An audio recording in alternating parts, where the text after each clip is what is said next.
Merdeka Belajar Kampus Merdeka merupakan kebijakan Menteri Pendidikan dan Kebudayaan yang bertujuan mendorong mahasiswa untuk menguasai berbagai keilmuan yang berguna untuk memasuki dunia kerja.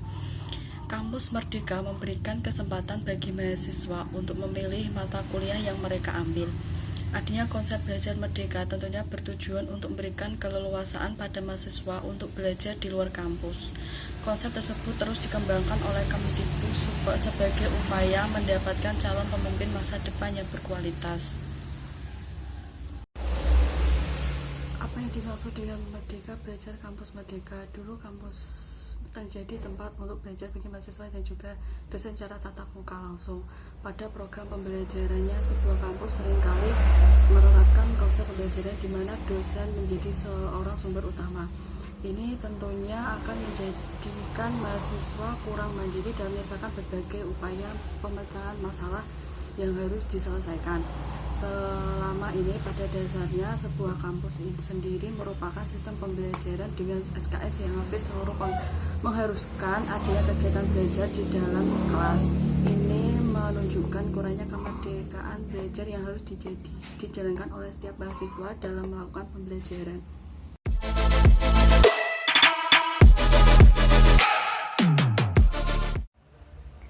Karena melihat banyak murid atau siswa yang kurang paham atau mengerti bagaimana cara melakukan proses pembelajaran melalui online atau daring, seperti halnya mereka melakukan pembelajaran melewati aplikasi Google Meet atau Zoom, itu mereka merasa kesulitan atau mereka belum paham mengenai aplikasi tersebut, dan juga banyak orang tua yang belum memahami bagaimana sistemnya melakukan pembelajaran melalui daring atau online.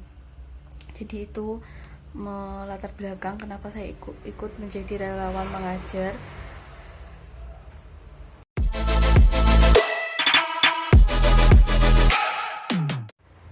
Sasaran siswa yang dibantu adalah siswa pada sekolah tingkat menengah pertama atau SMP yang berada pada kelas 7 dan kelas 8.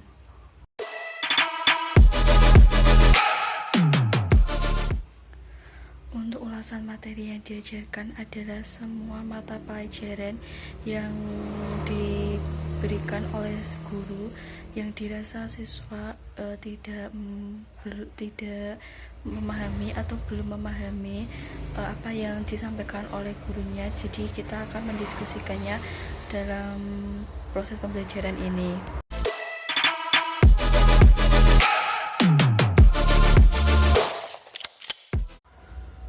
Untuk metode pengajarannya yaitu relawan pengajar memberikan bantuan kepada siswa dalam menggunakan aplikasi yang digunakan dalam pembelajaran.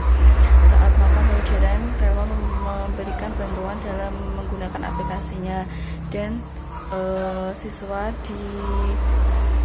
dapat melakukan diskusi kepada relawan pengajar tentang apa yang mereka belum kuasai atau belum memahami terhadap materi pembelajaran yang diberikan oleh guru.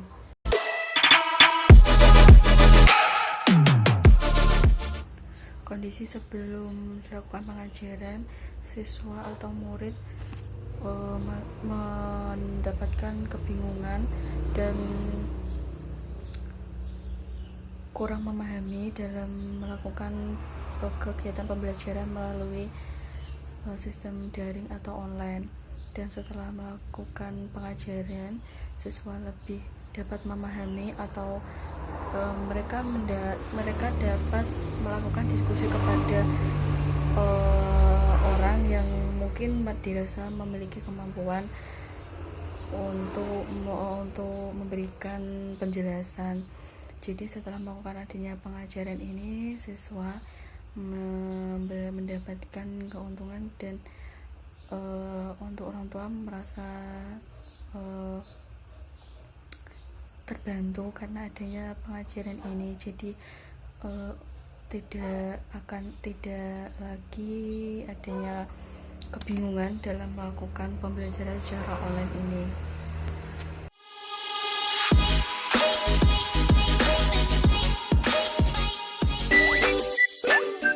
Halo Insan Dikti. Tahukah kalian mengenai Kampus Merdeka? Kampus Merdeka adalah kelanjutan dari konsep Merdeka Belajar yang diluncurkan oleh Menteri Pendidikan dan Kebudayaan dengan tujuan mendorong proses pembelajaran yang semakin otonom dan fleksibel. Terdapat 4 penyesuaian kebijakan di dalam Kampus Merdeka. Kebijakan yang pertama adalah otonomi pembukaan program studi baru. Kesempatan tersebut diberikan kepada perguruan tinggi yang memiliki akreditasi A dan B. Perguruan tinggi harus menjalin kerjasama dengan perusahaan berkelas dunia, organisasi nirlaba berkelas dunia, BUMN, BUMD, atau perguruan tinggi top 100 QS World University Ranking. Pembukaan program studi baru ini diperbolehkan untuk semua jenjang S1, S2, S3, program profesi, dan pendidikan vokasi. Kebijakan yang kedua adalah sistem akreditasi perguruan tinggi. Proses akreditasi akan disederhanakan dengan program ini. Program ini bersifat otomatis dan sukarela bagi yang membutuhkan serta mengurangi beban administrasi proses akreditasi. Kebijakan yang ketiga adalah kebebasan untuk menjadi perguruan tinggi negeri badan hukum. Kebijakan ini membantu kemudahan bagi perguruan tinggi negeri badan layanan umum dan satuan kerja yang berminat menjadi perguruan tinggi negeri badan hukum tanpa adanya pengurangan subsidi dari pemerintah dan akreditasi minimum. Kebijakan yang keempat adalah hak belajar 3 semester.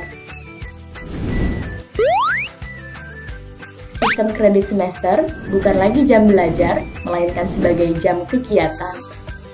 Perguruan tinggi diwajibkan untuk memberikan hak kepada mahasiswa untuk melaksanakan kegiatan di luar program studi, baik di dalam maupun luar perguruan tinggi.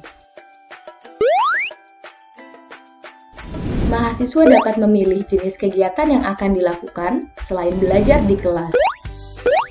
Program ini bertujuan untuk menciptakan budaya belajar yang mandiri, lintas disiplin, berdampak sosial, dan pemecahan masalah secara langsung. Sehingga mahasiswa mendapat pengetahuan serta pengalaman yang berharga dalam pendidikannya.